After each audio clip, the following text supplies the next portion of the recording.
After 8 years తర్వాత NTR and Trivikram combination మళ్ళీ సెట్లోకి వస్తుంది. Big announcement already released. NTR and makers already అఫీషియల్గా అనౌన్స్ చేశారు త్రివిక్రమ్ కాంబినేషన్లో రాబోతుందని చెప్పి. అప్పుడెప్పుడో Aravinda Sametha 8 years బ్యాక్లా next movie రాబోతుంది.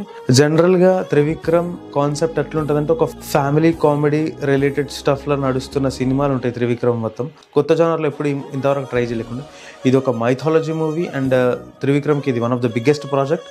అండ్ ఇందులో ఎన్టీఆర్ని సుబ్రహ్మణ్య స్వామిగా చూపించాలని ట్రై చేస్తూ ఉన్నాడు.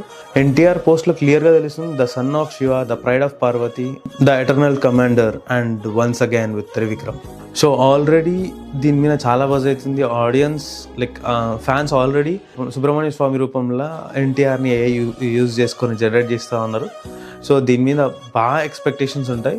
అరవింద్ సమేత లాగానే మళ్ళీ ఈ సినిమాని కూడా బ్లాక్ బస్టర్ చేస్తారా Trivikram and NTR combination. Please do subscribe for more content.